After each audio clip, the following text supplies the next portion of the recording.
Ich möchte heute über den Begriff der ersten Liebe sprechen und wir schlagen dazu Offenbarung des Johannes, Kapitel 2. Da haben wir Sendschreiben an die Gemeinde von Ephesus und ich lese daraus die Verse 1 bis 5. Dem Engel der Gemeinde von Ephesus schreibe, der sagt, der die 7 Sterne in seiner Rechten hält, der inmitten der 7 goldenen Leuchter wandert. Ich kenne deine Werke und deine Bemühung und dein standhaftes Ausharren und dass du die Böse nicht ertragen kannst und du hast die geprüft, die behaupten, sie sind Apostel und sind es nicht und hast sie als Lügner erkannt und du hast Schweres ertragen und hast standhaftes Ausharren und um meines Namens willen hast du hart gearbeitet und bist nicht müde geworden. Aber ich habe gegen dich, dass du deine erste Liebe verlassen hast. Bedenke, wovon du gefallen bist und tue Buße und tue die ersten Werke. Sonst komme ich rasch über dich und werde deinen Leuchter von seiner Stelle wegstoßen, wenn du nicht Buße tust. Bis hierher. Also, wir haben es mit dem Thema der ersten Liebe heute in Offenbarung 2. Ich weiß deine Werke. Da sagt Jesus direkt an die Gemeinde zu Ephesus, ich sehe deinen Dienst, ich sehe deinen Einsatz, ich sehe das alles, was du tust, und ich anerkenne das auch. Ich freue mich sogar über eure Gemeindearbeit. Das ist wirklich toll, was ihr alles leistet, was ihr alles tut. Und da kommt das Wort aber, das göttliche aber. Jesus sagt, ich weiß, ich sehe, ich anerkenne, aber es tut mir leid, dass ich es so sagen muss. Eigentlich kann ich mit dem, was du tust, gar nichts anfangen. Eigentlich ist alle deine Aktivität zum Selbstzweck geworden. Das, was du tust, ist die Asche des Feuers, das einmal gebrannt hat. Ja, einmal hat ein Feuer bei dir gebrannt und heute sehe ich nur schwarze Kohle, Restbestände, Asche, es glimmt noch ein bisschen, es ist noch ein bisschen Wärme da, aber es ist nur die Frage der Zeit, wann die ganze Sache vorbei sein wird. Aber ich sehe das alles. Und Ephesus war wirklich eine ganz tolle Gemeinde. Da war etwas los. Da gab es Kinderkreise, Jugendkreise, Hauskreise, Mütterkreise, mit Kaffee trinken am Nachmittag, Onkelkreise, Opakreise. Alles war da vorhanden. Mission, Bekehrte, Taufen, tolle Gottesdienste mit Lobpreis. Alles war da. Wirklich eine schön aufgebaute Gemeinde, selbst vom Apostel Paulus eingesetzt. Sie haben toll angefangen. Wir können es nachlesen, gleich mit einer Gemeindebibelschule 2 Jahre lang. Das müsste doch was werden. Aber wir können machen, was wir wollen. Wenn das göttliche Aber über unserem Leben steht, da werden wir das göttliche Aber auch immer wieder spüren. Ich habe gegen dich das Wesentliche. Ich habe gegen dich, dass du die erste Liebe verlassen hast. Du sprichst heute von der zweiten und dritten Liebe. Du sprichst vom Wachstum im Glauben. Und ich wünschte, du wärst noch einmal da, wo du ganz am Anfang warst. Wie du am ersten Tag zu mir gekommen bist, ganz hilflos, ganz arm, mit leeren Händen. Und du hast damals gesagt, Herr Jesus, ich weiß nicht, wie man richtig betet. Ich weiß nicht, wie man mit dir lebt. Ich kann mit keinem Menschen über dich sprechen. Aber mit der Zeit wusstest du dann. Du hast dich daran gewöhnt. Das war doch immer so. Du hattest Schwung. Und nach 2 Jahren Christsein bräuchte man zu einem Gottesdienst oder zu einem Straßeneinsatz oder Missionseinsatz Jesus nicht mehr mitzunehmen. Das kannte man schon. Man konnte selbst mit den Leuten reden. Man kannte schon ihre Argumente. Man wurde immer sicherer. aber du hast die erste Liebe verlassen. Und im Prinzip will Jesus nichts anderes als diese erste Liebe, diese spontane Liebe, die aus dem Herzen kommt. Gedenke, wovon du gefallen bist, steht da. Gedenke doch, ihr Lieben, zu Ephesus, wo ihr einmal standet. Könnt ihr euch erinnern, als wir das erste Mal zusammenkamen, um Gott zu danken, dass er euch liebt, das allererste Mal, ganz spontan, da war es euch doch egal, ob ihr gestammelt habt oder gestottert habt oder geschwäbelt habt, da habt ihr einfach gelabert, wie euch der Schnabel gewachsen war. Aber du meinst jetzt, du bist reifer geworden. Die ganze Sache mit Jesus, mit dem Glauben, ist etwas vernünftiger geworden. Aber das Eigentliche fehlt. Überlege doch bitte, wovon du gefallen bist. Und hier kommt ein komisches Wort, und tue Buße. Nicht als Selbstzweck. Denn die Gemeinde zu Ephesus hat sofort protestiert. Meine Güte, wie tu doch jeden Tag Buße. Natürlich, sagt Jesus, aber das ist bei euch zum Selbstzweck geworden. Buße ist nicht, was ich tue. Buße hat immer etwas oder direkt mit diesem Jesus zu tun. Es ist nicht nur Abwendung von der Sünde, sondern zugleich Hinwendung zu Jesus. Weg von der Sünde, die uns so viel versprochen und doch so wenig gehalten hat, hin zu Gott, der schon so lange und sehnsüchtig auf dich und mich wartet. Tut Buße bedeutet 180 Grad Umkehr. Gehe auf mich wieder zu. Ihr lauft die ganze Zeit von mir weg in all eure Frömmigkeit. Gedenke, wovon du gefallen bist, und tut Buße. Und tue doch die ersten Werke.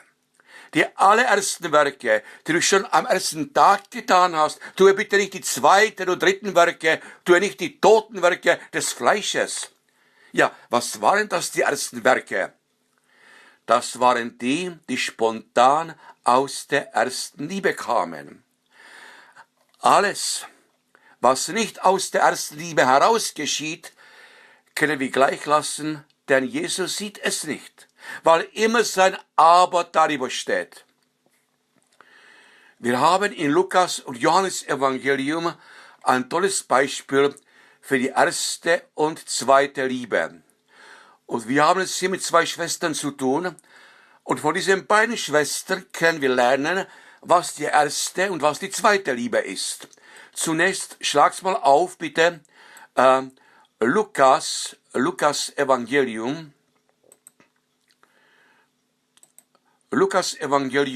Kapitel 10, die Verse 38 bis 42. Es begab sich aber, als sie weiterreisten, dass er in ein gewisses Dorf kam, und eine Frau namens Martha nahm ihn auf in ihr Haus. Und diese hatte eine Schwester, welche Maria hieß. Die setzte sich zu Jesu Füßen und hörte seinem Wort zu. Martha aber machte sich viel zu schaffen mit der Bedienung. Und sie trat herzu und sprach: Herr, kümmerst du dich nicht darum, dass mich meine Schwester alleine dienen lässt? Sag ihr doch, dass sie mir hilft. Jesus aber antwortete und sprach zu ihr: Martha, Martha, du machst dir Sorgen und Unruhe um vieles. Eines aber ist Not. Maria aber hat das gute Teil erwählt, das soll von ihr nicht genommen werden. Martha heißt Herrin. Sie war die ältere der drei Geschwister. Es gehörte praktisch alles ihr, das ganze Haus. Und deshalb hat sie Jesus eingeladen. Sie hat Jesus in ihr Haus aufgenommen. Man könnte auch sagen, in ihr Herz aufgenommen, um den Vergleich zu haben. Sie sagte: Ich möchte gerne diesen Jesus unterstützen. Ich möchte ihm gerne helfen. Dieser Jesus braucht mich. Er ist ein Missionar. Ich möchte gerne für ihn da sein. Und sie hat Jesus eingeladen. Und Jesus kommt immer gerne, wenn er eingeladen wird. Ganz egal, aus welchen Motiven es geschieht. Er wird immer die Gelegenheit nutzen. Wir wissen, wenn die Pharisäer, wie zum Beispiel Simon, ihn eingeladen haben, ist er auch gekommen. Und diese Martha, die hatte eine jüngere Schwester und die hieß Maria. Maria hatte keinen Besitz. Sie konnte dem Herrn nur wenig geben. Die setzte sich aber zu Jesu Füßen und hörte seine Rede zu. Martha aber machte sich viel zu schaffen, um Jesus zu dienen. Und nun, die erste Liebe ist, und hier ist der springende Punkt, aufhören zu dienen und anfangen, sich dienen zu lassen. Das heißt, Gottesdienst bedeutet nicht, dass ich Gott diene, sondern dass ich Gott erlaube, mir zu dienen. Das ist etwas anderes. Jesus ist das Leben. Das bedeutet, alles das, was ich ohne ihn tue, ohne Leben ist. Und Leben bewirkt Frucht, Wachstum, Dynamik. Ohne Christus geschieht überhaupt nichts. Du kannst Werke produzieren.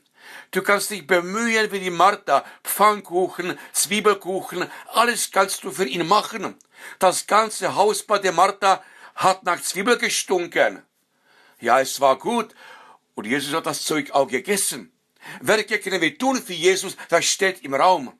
Aber Frucht, das ist etwas anderes als ein Werk. Werk ist zum Beispiel ein Tisch.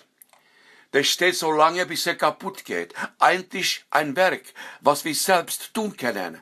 Martha hat etwas für Jesus getan, zweifellos. Und deshalb sagt Jesus auch der Gemeinde zu Ephesus, ich sehe eure Werke und das ist ganz gut. Ein Tisch, zwei Tische, drei Tische, aber es bleibt nicht so viel, was du selbst innerhalb deines Lebens tun kannst. Jesus verlangt Frucht, Weizenkorn. Ein Same bringt 60 Körner. 60 Körner bringen dann 360 und so weiter. Das, was aus mir kommt, liebe Freunde, enthält kein göttliches Leben. Und darum ist mein Leben beschränkt nur auf meine Fähigkeiten. Frucht ist, was von dir unabhängig wird, was durch dich kommt, aber letztlich nicht von dir ist. Martha kommt zu Jesus ganz entsetzt. Meister, fragst du nicht danach, dass meine Schwester mich lässt alleine dienen? Sagst ihr doch, dass ich auch angreife. Guck dir mal meine Schwester an, die lässt sich nur dienen. Die ist da voll rum, die soll auch etwas tun. Und er spricht zu ihr, Martha, Martha, du hast viel Sorgen und Mühe. Ephesus, ich weiß deine Werke, ich sehe deine Geduld, aber, und da spricht Jesus dasselbe aber, dass er ein paar Jahre später der Gemeinde zu Ephesus sagen muss. Aber wenig, nur eins ist Not. Maria hat das gute Teil erwählt, nur wenig, nur eins ist die Not und das ist Jesus selber. Die erste Liebe ist Jesus in meinem Leben Jesus sein lassen und nicht ihn als einen Hilfsarbeiter einstellen. Ich denke dabei an die Stelle, wir können es aufschlagen, 5. Buch Mose, Kapitel 33, Vers 3, ein prophetisches Wort, da heißt es, ja, er liebt das Volk.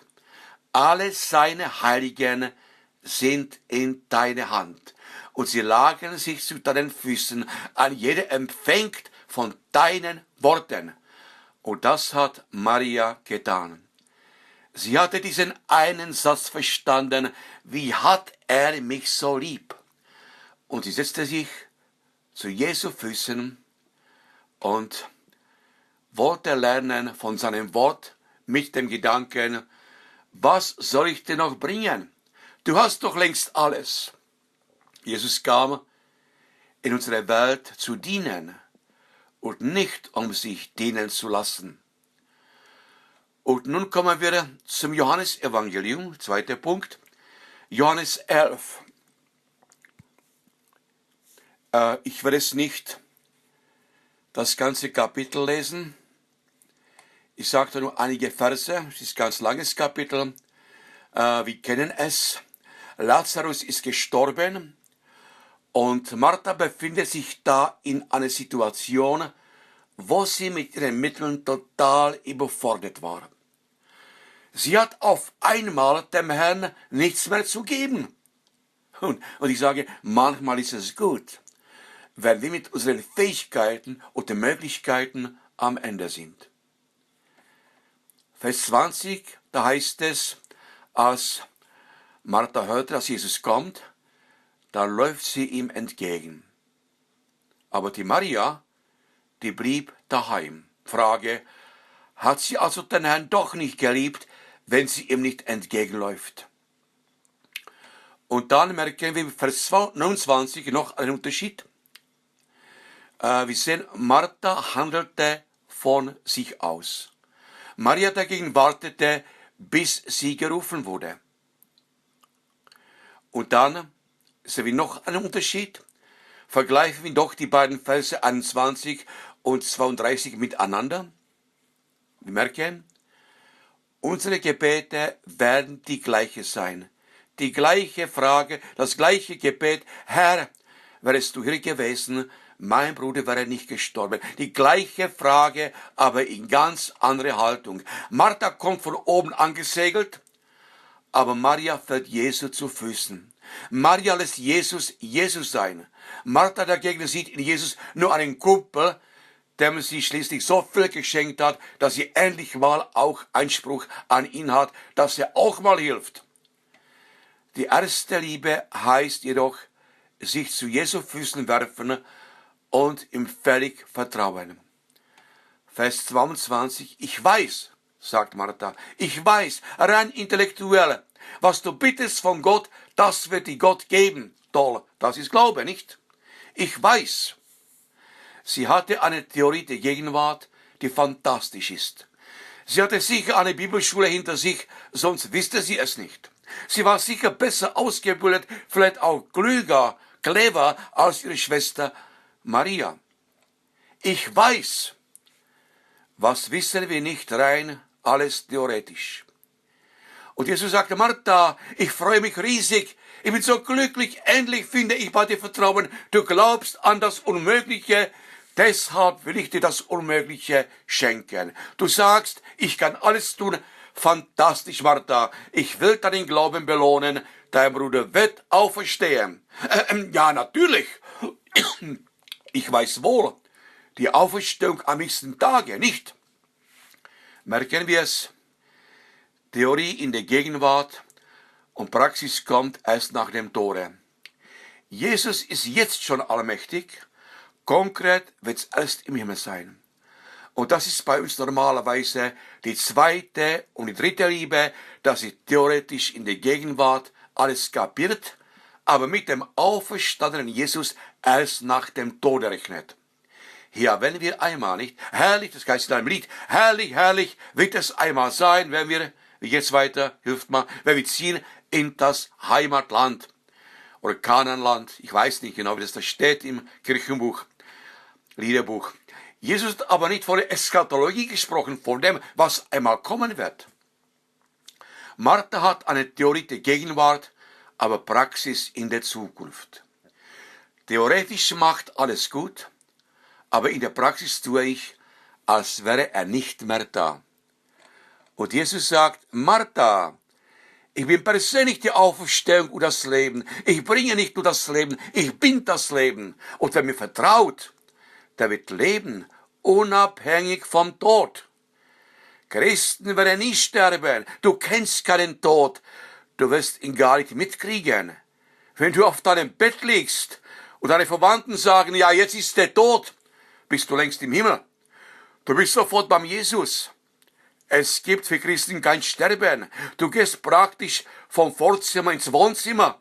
Deshalb konnte sich Paulus freuen auf den Tod, weil es den gar nicht gibt. Ich bin die Auferstehung und das Leben. Glaubst du das, Martha? Bist du bereit, es konkret zu glauben? Ja, Herr, ich weiß, du bist Christus, der Sohn Gottes. Vers 27. Martha weicht aus in ein frommes Bekenntnis und so gehen wir mit Jesus um. Vers 39. Jesus wird trotzdem etwas tun. Er sagt, ich will auf deine Theorie eine praktische Antwort geben. Und dann sagt er, hebt den Stein ab. Mensch, blamiere dich nicht, du hast dir doch so einen guten Ruf, und wenn es jetzt nicht klappt. Wie oft haben wir Angst, um etwas zu bitten, auf dass sich Jesus nicht blamiere. Wir haben Angst, um Dinge zu bitten, weil wir sie für unmöglich halten. Martha steht Jesus im Weg. Ich sage immer wieder, es gibt nichts Stärkeres in der Welt als Jesus. Niemand kann ihn hindern, nur du und ich selbst. Herr, er stinkt schon. Sie versucht es sogar logisch zu begründen. Und dann sagt Jesus im Vers 40, Jesus spricht zu ihr, habe ich dir nicht gesagt, wenn du glaubst, wirst du die Herrlichkeit Gottes sehen? Nicht erst in der Zukunft, am jüngsten Tag, sondern hier im Alltag, da genau an diesem Tag und jetzt sollst du die Herrlichkeit Gottes sehen. Das ist das Zweite. Und wir haben noch einen Abschnitt. Im Johannes Kapitel 12, Vers 1 bis 3, schlagen wir es auf. Johannes 12, 1. Da heißt es, 6 Tage vor dem Passa kam Jesus nach Bethanien, wo Lazarus war, der tot gewesen war, und den er aus den Toten auferweckt hatte. Sie machten ihm nun dort ein Gastmahl, und Martha diente. Lazarus aber war einer von denen, die mit ihm zu Tisch saßen. Da nahm Maria ein Pfund echten köstlichen Nardensalböls, salbte Jesus die Füße und trocknete seine Füße mit ihren Haaren. Das Haus aber wurde erfüllt vom Geruch des Salböls, von der Salbe, bis hierher. Johannes 12, 1 bis 3. Da lesen wir, es war die letzte Woche eigentlich, 6 Tage vor dem Passa. Und wenn es einen blauen Montag im Leben Jesu gab, so war es diese. Jesus wusste ganz genau, noch ein paar Tage, dann werde ich sterben. Dann werde ich gekreuzigt. Ich sterbe am Kreuz. Und als Mensch hatte Jesus Angst davor, Angst vor dem Tode. Im Hebräerbrief heißt es von ihm, dass er sogar von Angst Blut schwitzte. Und gerade in diesen letzten Tagen habe ich das Gefühl, sehnte sich Jesus nach Gemeinschaft mit seinen Freunden. Er nannte seine Jünger seine Freunde zuletzt. Er sehnte sich nach der ersten Liebe. Am Berg der Verklärung hatte er 3 Jünger mitgenommen, um Gemeinschaft mit ihnen zu haben. Und was geschah? Die 3 Jünger pennen ein.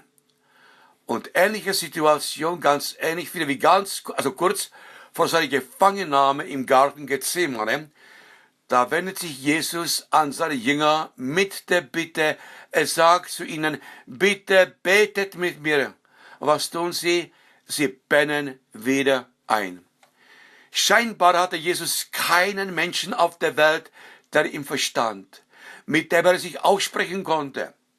Gott musste ihm zuletzt Gemeinschaft schenken in der Gestalt von Mose und Elia, weil kein Mensch bereit war, auf ihn einzugehen.